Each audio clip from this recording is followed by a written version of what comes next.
Hello everyone, welcome back to another video on my channel. I'm Jeremiah Patterson. I'm so glad to have you joining me on this Friday night. But whenever you're watching this video, thank you for watching, and make sure to subscribe, leave a comment, and like the video, and also share your perspective. Share your perspective along with your friends' perspectives in the comment section below. On February 24th, 1865, President Andrew Johnson resigned. That was February 24th of 1868. That was after being 4 years in office. President Andrew Johnson resigned in office didn't resign. He was impeached by the Republican-controlled Congress because he completely and totally continued to clashed with the Republican-controlled Congress. And I guess because you could put that off, he was a very unsettling president, as others like to put it, depending on your political perspective.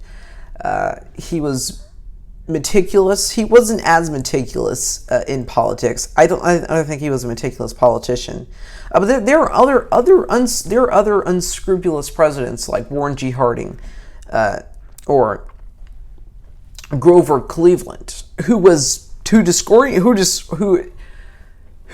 historians delineated him and perceived him as an honest man. But as I did more research into him, I discovered this one event. This is by Smithsonian.org, and this is just one particular event where President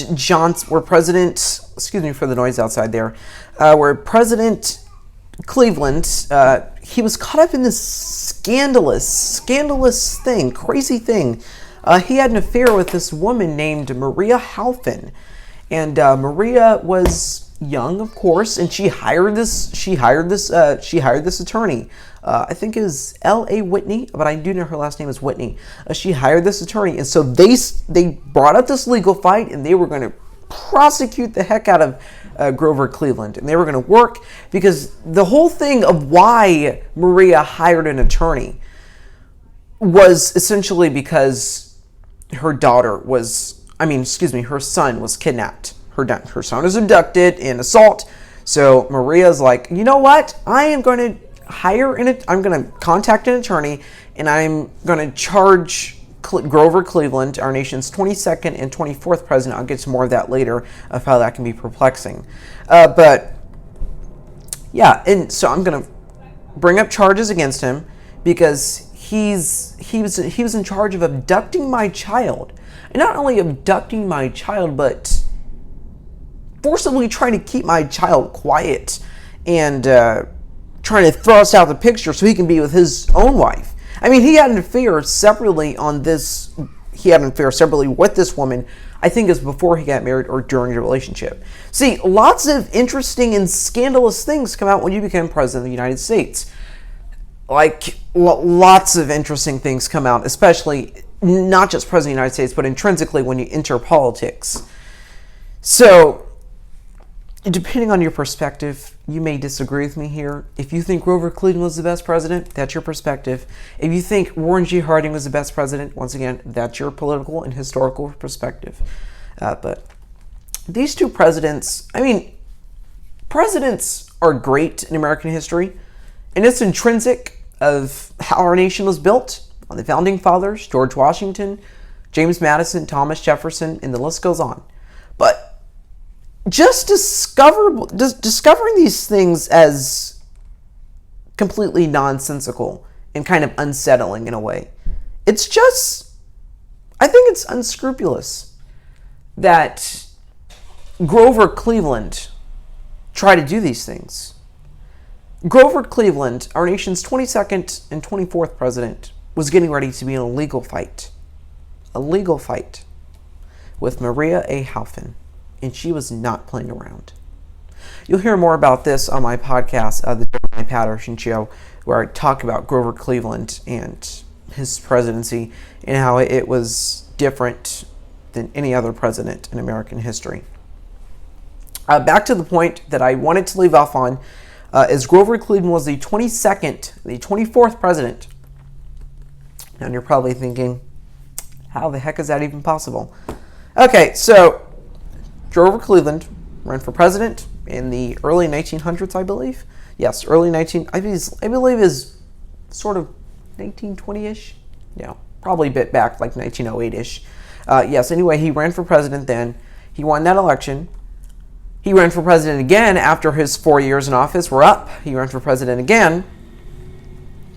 And Benjamin Harrison won that election. Benjamin Harrison was the 23rd president of the United States. Also, a fun fact, Benjamin Harrison and his wife were afraid of electricity. By the way, this show is unscripted. I'm not looking at anything. All of this is from the top of my head. All of my knowledge on presidential history and political history with elections and everything, whatever you want to call it. But it's really interesting. So yeah, his wife and him were scared of electricity, and they called White House maids to turn off the lights for them because they were afraid that they'd be electrocuted. Not sure what that was about. That was, of course, after the invention of the light bulb by Thomas Edison and the other creator who essentially helped create light bulbs and electricity, which we have now. So, lights. Go to Thomas Edison. Thanks to Thomas Edison and that other guy, we got lights down. Anyway, leading back off to this amazing, incredible, intrinsic story, I find it intriguing and virtually interesting that this is how politics ran up, especially with Grover Cleveland. And then after Benjamin Harrison was done, I believe he served 4 years, or he tried to run again, but he was defeated by Cleveland again after Cleveland ran again in the next election. It was said that Grover Cleveland's wife said, quote, "We will be back for the next elections. We will be back in 4 years." That's what she told White House staff. It is said that's what she told White House staff. So it's really amazing in this amazing story about presidential history and about Grover Cleveland becoming president once again after 4 years, Benjamin Harrison being in the White House as the nation's 23rd president. So it's really interesting. You're going to want to hear more about this on my podcast, November 2nd, 2019, on my podcast this year. I'm going to be covering it all on Grover Cleveland. And then October 25th, which is next week, I believe, intrinsically speaking. That means October 25th of next week, I'm going to be doing the 1920s. It's going to be an amazing episode, a story about President Harding and his scandalous White House and all of the things that went on in his cabinet that you can virtually compare to what's going on. Simultaneously, what's going on in this cabinet, under this administration, under this president. You're going to hear more about it. By the way, Grover Cleveland became the 24th president of the United States, serving our nation as a non-consecutive president. You want to hear more about it? Once again, November 2nd, 2019, the presidency of Grover Cleveland. Thank you, everyone, for watching, and have a great day. And remember to stay positive and inspired. And if you're listening on this Friday, have a great weekend. If you're not listening on a Friday and it's Monday, Tuesday, Wednesday, Thursday, Friday, Saturday, or Sunday, I'm kidding. If you're listening on Sunday, Monday, Tuesday, Wednesday, Thursday, or Friday, or you're just listening from Sunday through Thursday, have a great day. Have a great weekend. You are amazing. You are smart. You are intelligent. Well, that means the same thing. You are beautiful. You are handsome. And have a great day.